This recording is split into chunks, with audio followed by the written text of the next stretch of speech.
একটু ভেবে দেখুন তো, আমাদের চারপাশের এই যে ডিজিটাল দুনিয়া, এর ভিত্তিটা কি? সফটওয়্যার, তাই না?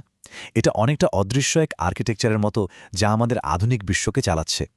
কিন্তু এত জটিল একটা জিনিস আমরা বানাই কিভাবে, যা হুট করে ভেঙে পড়ে না? চলুন আজকের আলোচনায় এই রহস্যটাই একটু খতিয়ে দেখা যাক।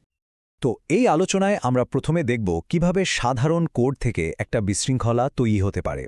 তারপর আমরা দেখব ইঞ্জিনিয়ারিং কিভাবে এর সমাধান নিয়ে আসে, কিছু ক্লাসিক ব্লুপ্রিন্ট নিয়ে কথা বলবো, দেখব কিভাবে ধাপে ধাপে সফটওয়্যার বানানো যায়, আর অবশ্যই অ্যাজাইল বিপ্লব নিয়েও জানব। সবশেষে আমরা বোঝার চেষ্টা করব কোন কাজের জন্য কোন ব্লুপ্রিন্টটা সেরা।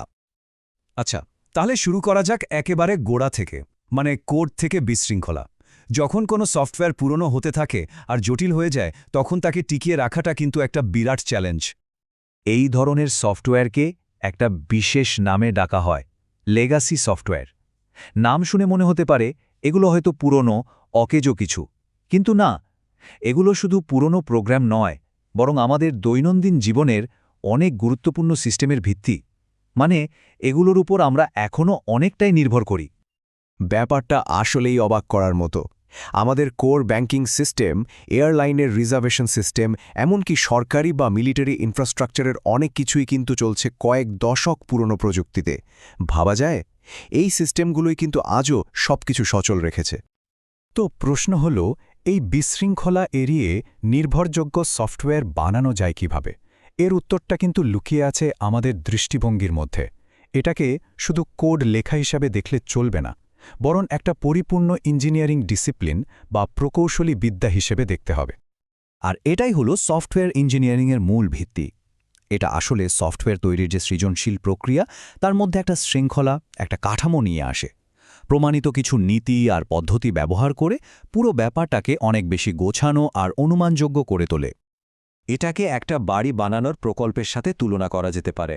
এর ভিত্তিটা হলো কোয়ালিটি বা গুণমানের উপর ফোকাস রাখা। তার উপর তৈরি হয় একটা ফ্রেমওয়ার্ক বা প্রক্রিয়া। এরপর আসে নির্দিষ্ট কিছু পদ্ধতি, আর সবশেষে কাজটা ঠিকভাবে করার জন্য সঠিক টুলস বা সরঞ্জাম।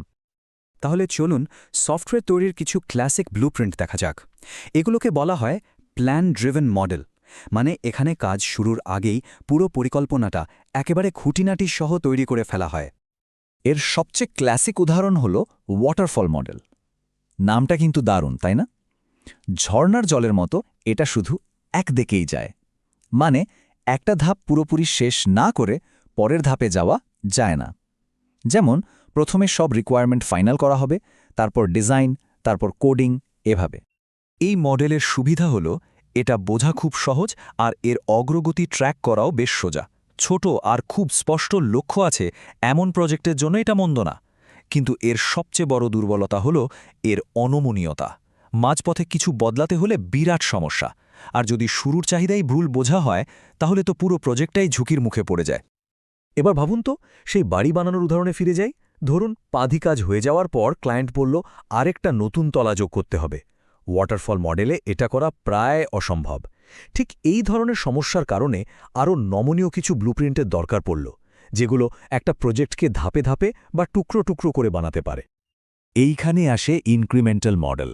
এই মডেলে পুরো সিস্টেমটা একবারে না বানিয়ে ছোট ছোট অংশে ভাগ করে ফেলা হয়, আর প্রতিটি অংশ বা ইনক্রিমেন্ট কাজ শেষে ব্যবহারযোগ্য একটা সফটওয়্যার হিসাবে ডেলিভারি দেওয়া হয়।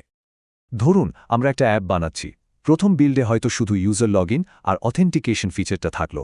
এটা ছোট কিন্তু কাজ করে। এটা একটা কার্যকরী শুরু। এরপর দ্বিতীয় বিল্ডে আমরা হয়তো লগইন করা ইউজারদের জন্য একটা সার্চ ফিচার যোগ করলাম। এর সবচেয়ে বড় সুবিধা হলো ক্লায়েন্ট শুরু থেকেই আসল জিনিসটা দেখতে পাচ্ছে, ব্যবহার করতে পারছে এবং মতামত দিতে পারছে। এরপর হয়তো তৃতীয় বিল্ডে অনলাইন পেমেন্ট সিস্টেম যোগ করা হলো। এভাবে ধাপে ধাপে কাজটা এগোলে ঝুঁকি অনেক কমে যায়, আর পুরো প্রক্রিয়া জুড়ে গ্রাহকের মতামত নেওয়ার সুযোগ থাকে, ফলে ভুল হওয়ার সম্ভাবনাও কমে আসে। এই যে ধাপে ধাপে এগোনোর ধারণা, এটা থেকেই একটা প্রায় বিপ্লবী চিন্তার জন্ম হল। আচ্ছা, কি হবে যদি আমাদের মূল ফোকাসটা কোনো কঠোর ব্লুপ্রিন্টের ওপর না থেকে একটা দক্ষ আর যে কোনো পরিস্থিতির সাথে মানিয়ে নিতে পারা টিমের ওপর থাকে? ঠিক এই দর্শনটাই হলো অ্যাজাইলের মূল কথা। এই দুটো দর্শনের পার্থক্যটা খুব পরিষ্কার।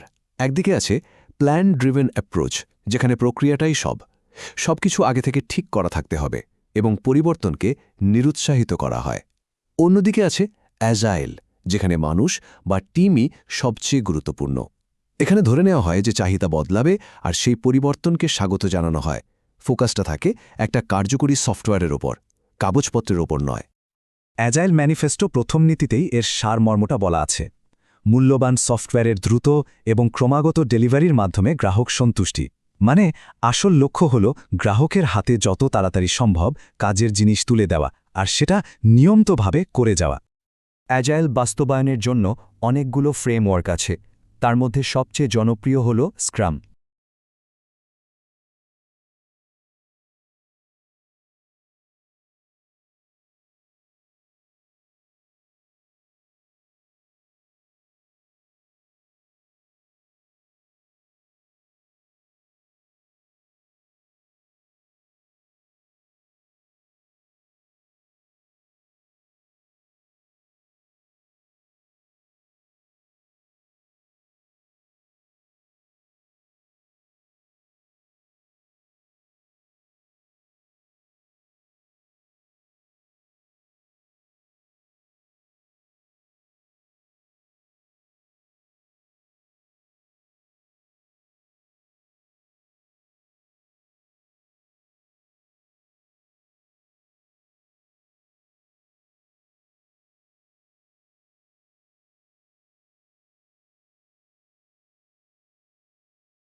অ্যাজাইল বাস্তবায়নের জন্য অনেকগুলো ফ্রেমওয়ার্ক আছে, তার মধ্যে সবচেয়ে জনপ্রিয় হল স্ক্রাম।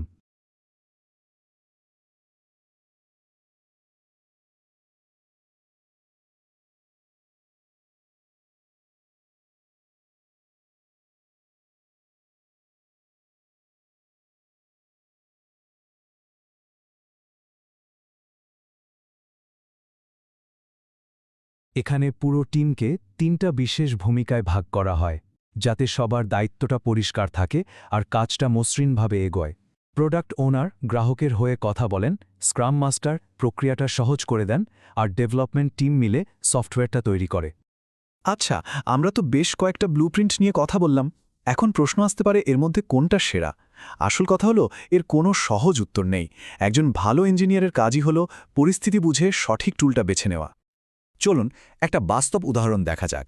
ধরুন কোনো দেশের রেল কর্তৃপক্ষ তাদের ম্যানুয়াল টিকিট সিস্টেমকে ডিজিটাল করার একটা বড় প্রজেক্ট হাতে নিয়েছে।